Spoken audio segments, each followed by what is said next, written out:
Bom, pessoal, hoje eu tô trazendo pro canal uma nova série que vai se chamar Giro Semanal. Eu ainda não decidi quando é a data que ela vai sair, se ela vai sair toda segunda, tudo mais, eu vou estar trazendo pra parte de hoje. A ideia da série é a gente trazer aí todas as atualizações, o que vem acontecendo aí no Brasil e no mundo, no mercado de fundos imobiliários, no mercado de ações e no mercado em geral. A gente vai poder debater mais sobre esses cenários macroeconômicos. Eu acho que são de grande valia e grande importância, então a gente não vai ficar só mais na análise total de relatórios de ações e fundos, tá? Vai tentar expandir para essa área. Bom, já de início, vamos começar falando aí sobre a queda do Ibovespa. O Ibovespa que nos últimos dias aí, nas últimas semanas, vem acumulando uma queda gigantesca. Isso se deve muito aos resgates que vem acontecendo, principalmente dos investidores lá do exterior, tá? A bolsa vem sofrendo cada dia, batendo mais recordes aí de resgates estrangeiros, e isso acaba jogando muito a bolsa para baixo. Então, assim, o cenário não tão positivo aí para os próximos meses. A tendência é que continue essa queda aí, infelizmente. Falando do dólar agora, o dólar vem também nas últimas semanas aí acumulando grandes altas, tá? O dólar saiu aí de 4,90 e nos últimos dias chegou a 44, podendo até ter passado quando eu postar esse vídeo, tá? Então assim, segue essa alta aí do dólar, muito influenciado pelo cenário macroeconômico brasileiro, tá? A gente tem aí essas políticas econômicas atuais que não são interessantes. A gente tem o presidente brigando aí com o presidente do Banco Central, soltando algumas frases bem polêmicas aí. E isso tudo influencia, tá? Pro que o dólar, pra quem é incerteza no Brasil, continue. A gente sabe que hoje o dólar ele é muito jogado aí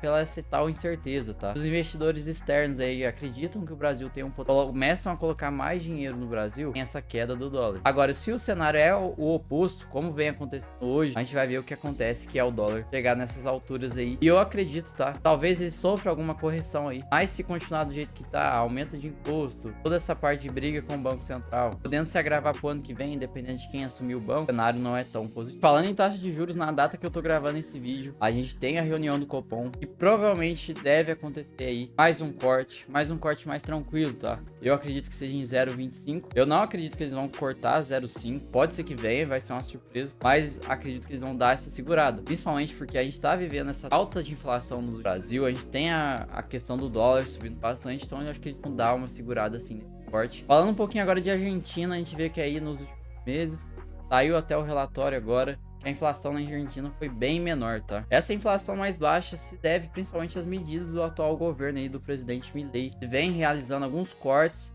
até que brutos na economia.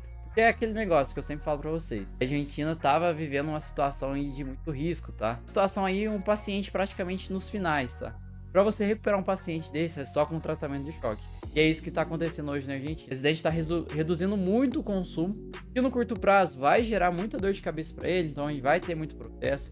E obviamente a população não gosta desse tipo de corte. A gente tem aumento dos preços das comidas e tudo mais. Muitas vezes falta, mas assim, é uma medida radical que precisa ser feita para poder recuperar um país que estava perdido. Infelizmente não tem como você recuperar um país igual a Argentina na situação que eles estavam, com medidas mais cautelosas que a gente pode aplicar ainda no Brasil.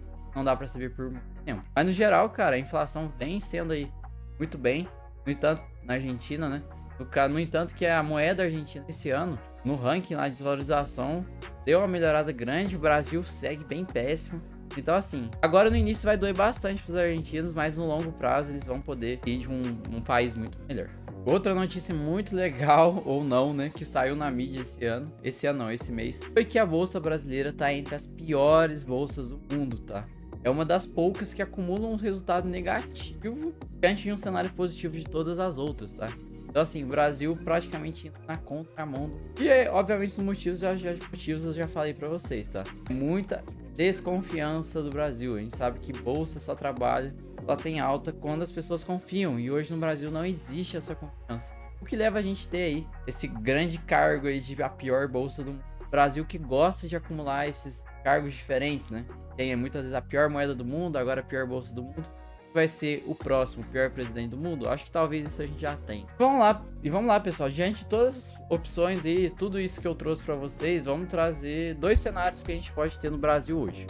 O cenário negativo e o cenário positivo. O cenário negativo é descontrole fiscal até 2026, quando entra o próximo governo.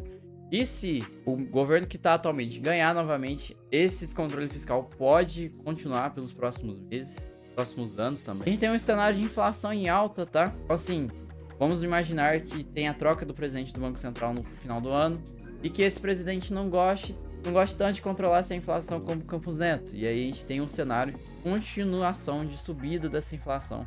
Pode ser muito grave. Isso, consequentemente, pode levar a um aumento da taxa Selic. Mas a gente sabe que, como eu falei, dependendo de quem for o presidente do Banco Central no ano que vem, ele vai dar essa segurada bem forte aí na questão da taxa Selic. Tá?